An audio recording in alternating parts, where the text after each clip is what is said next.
Well, it's time for class, and I'm the only one here, so I guess I will get started with a question from section 4.2, number 62. Wasn't quite understood what to do here. Provide specific values for x, y, and b to show that in general these rules are true. I think what it's saying is you pick numbers for x, y, and b, plug them in, and show that they work. So I would recommend picking numbers that are going to give us some nice answers that make sense. I don't know if that makes sense. And I'm going to play around with it. Maybe I won't end up with exactly what I want, but let's see what happens. So what if I say b equals 2?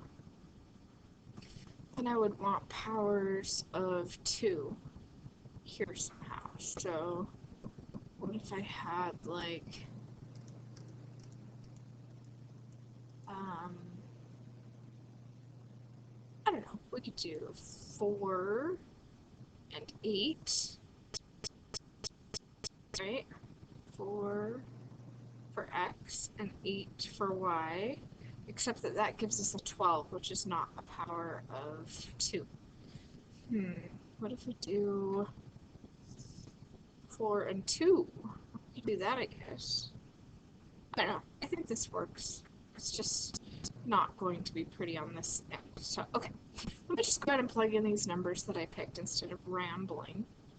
So log base 2 of 4 plus 8 would mean log base 2 of 12, right?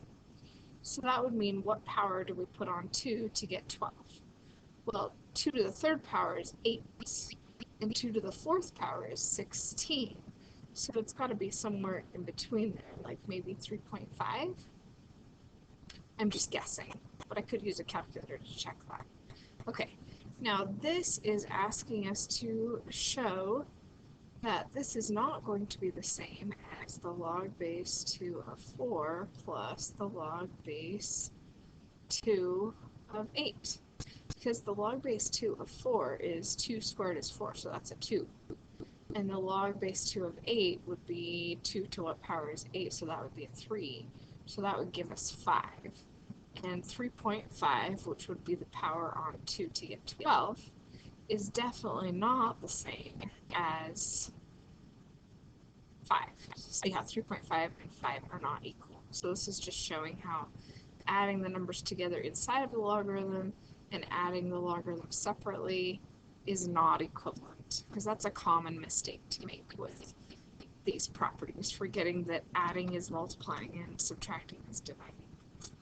Okay, so I don't know if that helps. So you could plug in similar numbers for the other options. You could probably use the same numbers, although if I used 4 and 8 here, I would get -4, and I can't do the log of a negative, so there might be some other numbers I could choose that would work better.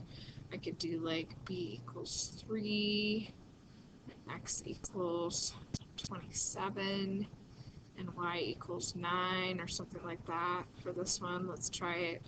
So that would be log base 3 of 27 over 9.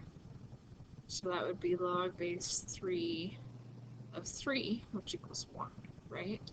So we're showing that that's not equal to the log base 3 of 27 over the log base 3 of 9. So the log base 3 of 27 would be 3 to the third power is 27.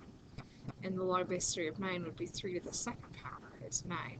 So see how log base 3 of 3 is 1, but log base 3 of 27 divided by log base 3 of 9 is 3/2. So those values are not the same.